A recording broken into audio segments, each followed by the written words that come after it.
You look like a mess at the bottom. Haha. Emma said that, and, while I was still on duty, she poured the can of beer she had onto my head and laughed loudly. My name is John.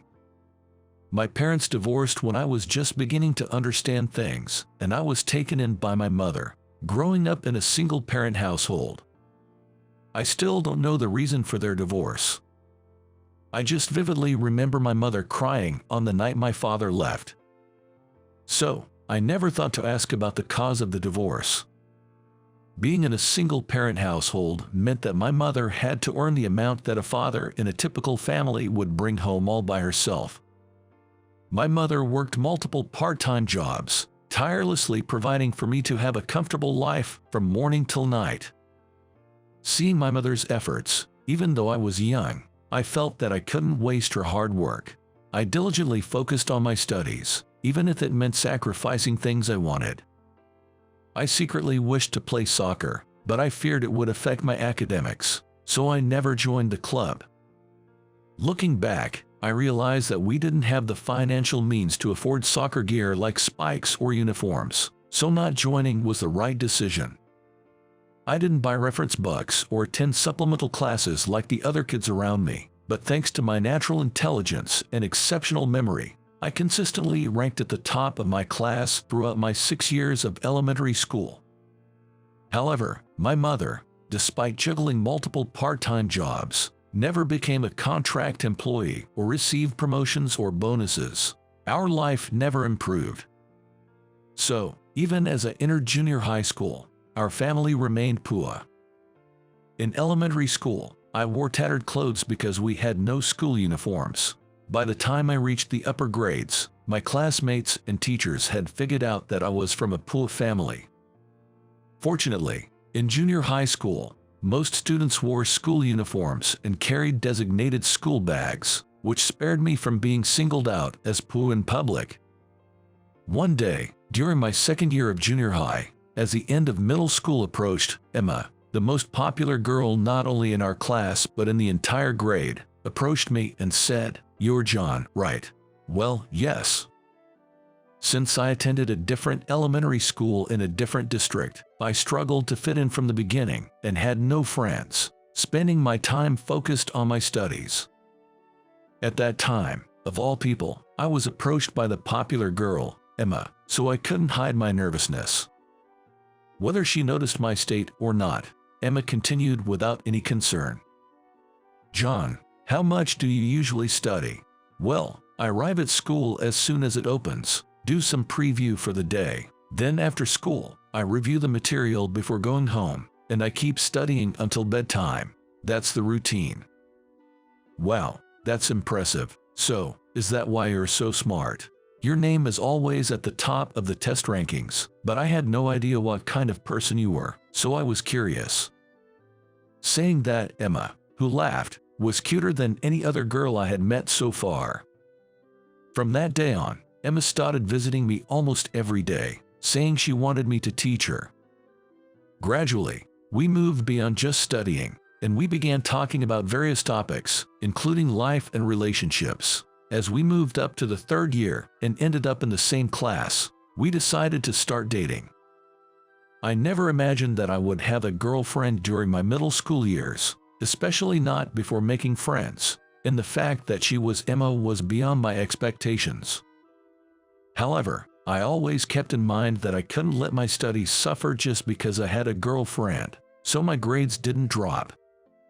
Our relationship was going well, but it came to an abrupt end one day. On a holiday, we were going on our first date as a couple. Since it was a day off and we would be meeting in casual clothes instead of our uniforms, I wanted to decline, but I reluctantly agreed, thinking that Emma was attracted to my intelligence. However, when Emma arrived late at our meeting place and saw me, her reaction was different.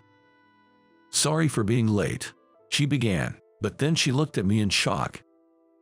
"What's with that outfit?" It was understandable. Because, at that moment, I was wearing a tattered t-shirt with a stretched-out neckline and shabby jeans, a far cry from a stylish look. However, I couldn't help but think that there was some way I could avoid the situation and said, "Well, You know, I'm not really interested in clothes. Besides, I have this thing for studying, and I don't really go out." Nevertheless, Emma didn't seem convinced, and she said, "I had a vague idea, but I didn't think you were this cool." On that day, Emma was shining from head to toe, and everything she wore was branded. Come to think of it, Emma's family was wealthy, and she was what you'd call a CEO's daughter, I recalled. Recognizing how shabby my own appearance was in comparison, I was overwhelmed by embarrassment. "I can imagine walking next to a guy like this. I'm sorry, but I can't date you anymore. Goodbye." With those words, Emma walked away, and we broke up. Life at school after that was hell.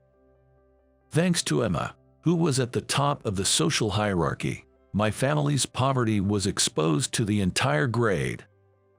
But that wasn't the worst part. With Emma targeting me as her enemy, people around her began to follow suit, mocking me and eventually subjecting me to considerable harassment and exclusion. According to Emma, it was payback for her humiliation. By looking down on me, the top student in the grade, she aimed to elevate herself and maintain her own status. However, I found it terrifying how her act of revenge escalated to involve the entire grade. The harassment I endured was relentless and took various forms, such as Emma opening windows wide, saying, "The air gets bad when John is around," hiding my textbooks and indoor shoes, and mocking me with comments like, "Did you lose them? Well, just buy new ones. Oh, it's sorry, my bad. You can't afford it, can you?" The list of harassment was endless. And it continued until graduation.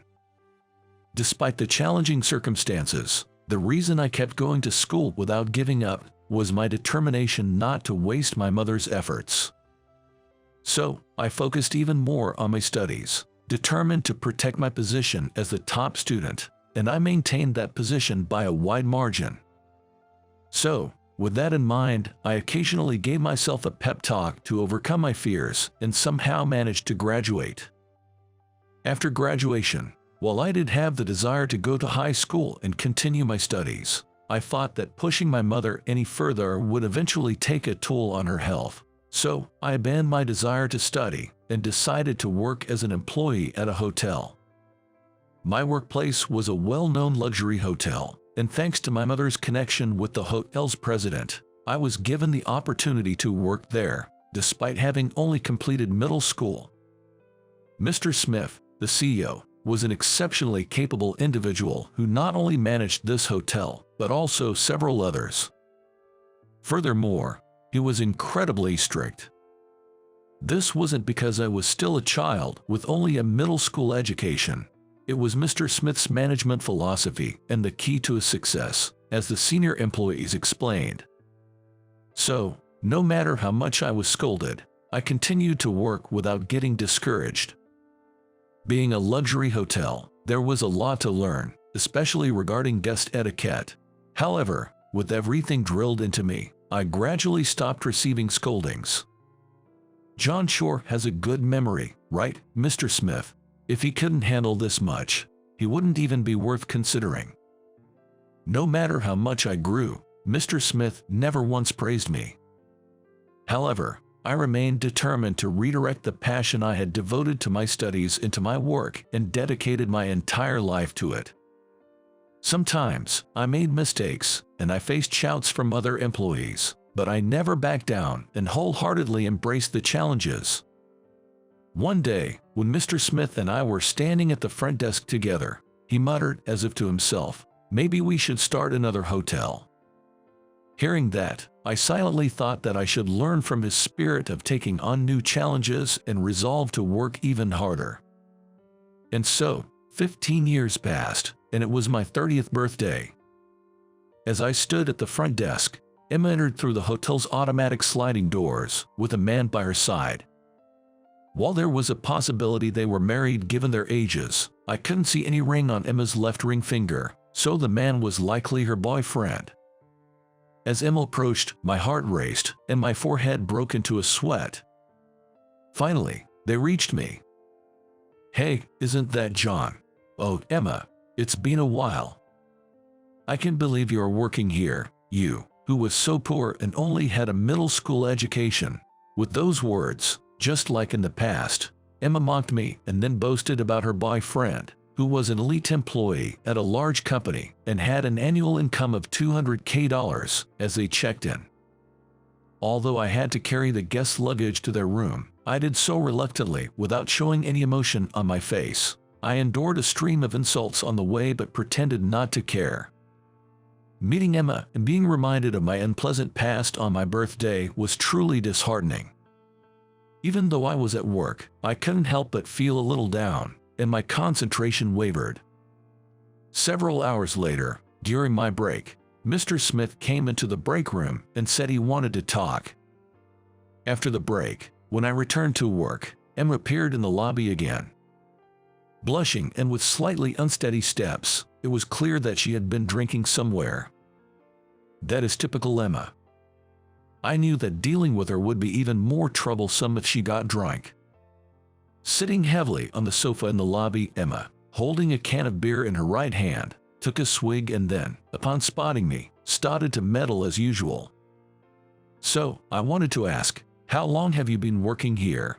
"Since right after middle school." "Huh, that explains why nobody talks about you. I was actually looking forward to gossiping about you and your family in high school." "Haha, stop it." All I could muster was a dry smile in response. I didn't want to chat too much since I was on duty, and even though I knew her, I wished she would just go away. Still, Emma seemed intent on venting her frustration that had been pent up for 15 years, and she didn't let the conversation drop. If I had known a lowlife like you worked here, I wouldn't have stayed. This is the worst. Why are you at the front desk? You're more suited to be a cleaning staff." I thought Emma wouldn't stop even if other guests came, so I left the front desk and approached her. "Please keep your voice down. There are other guests around." "What? Why should I listen to you?" The next moment, Emma stood up and, saying you don't deserve to wear such a nice uniform, poured her half-finished beer over my head. "There you go. A ragged look suits the likes of you." Emma laughed loudly. She looked just like a witch. Seeing this, other employees hurried over to me. But I stopped them. "I'm fine." "But you're soaking wet." "Yeah, I'll go change real quick." I glanced at Emma, saying you've had too much to drink, and left. After changing, I returned to the front desk, and Emma was still sitting on the sofa. That's when her boyfriend came in, excitedly saying, "There's an awesome car parked outside. It's black and looks really slick. Must be custom made." Really? I won't be surprised unless it's a luxury car. My dad has tons of them. They bantered, looking outside through the automatic doors. Then, several men in suits got out of the luxury car. Their suits looked so expensive that I thought some VIP must be staying here, and watched them enter. However, the group in suits headed straight for the front desk. Stopping in front of me, among the 3 employees, they said, "Mr. President, John, we've come to pick you up." Huh? I was initially bewildered, unable to grasp the situation. But there was no one behind me. So, it seemed the words were directed at me. Then Emma came from behind, saying, "What? This guy's the president? Guys, you've got the wrong person. He's just a poor lowlife who barely got a job at this nice hotel because he's doomed to never achieve anything more." The men looked confused at her drunken rant. "Do you know her?" one of them asked me, and I replied, "She's an old middle school classmate, sort of." "Sort of. Don't get cocky just because you were bullied." Just as Emma lunged forward, Mr. Smith appeared behind her, gently holding her shoulder, and said, "Please calm down." "Mr. Smith, what's this all about?" "Actually, I've been keeping a secret until your birthday today. I'm planning to entrust you with the new wing opening next month." I remembered when I first joined the company, Mr. Smith had muttered about starting a new hotel. When the new hotel was confirmed, I admired how amazing he was. I never dreamed he would entrust it to me. I've always been impressed with her work since you joined right out of middle school. Choosing to work at such a young age was normal in my generation, but it took courage for yours. Yet, you made up your mind and have been a great help here. I was tough on you because I wanted you to aim higher. I thought you were capable enough to handle the new project.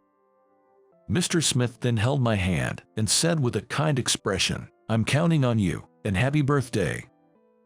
I couldn't stop my tears. I felt recognized by Mr. Smith, who had always been strict, and for the first time, I thought all my hard work had paid off. After gently patting my shoulder, Mr. Smith turned to Emma and said, I hate to break it to you, young lady, but your father's company, the Williams Group, might be facing some tough times ahead. What? Nonsense. Dad wouldn't mess up. This is so irritating. Let's go. With those bitter words, Emma left with her boyfriend. Later, I was taken out for a meal by Mr. Smith. There, I learned that the Mr. Smith's company had business dealings with the Williams Group.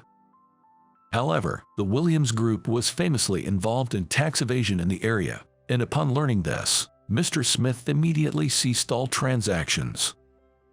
A few days later, I saw in the news that the tax evasion by the Williams Group had been exposed. Emma's father was arrested. Their company went bankrupt, and I heard Emma was left with a significant debt. From what I've been told, she's now wearing ragged clothes and trying her best in various ways. If I see her again, I might treat her to a meal, calling it a continuation of the date we never had. Looking in the mirror, I tightened my tie, gave my cheek a slap, and pumped myself up, thinking, I'm the president starting today.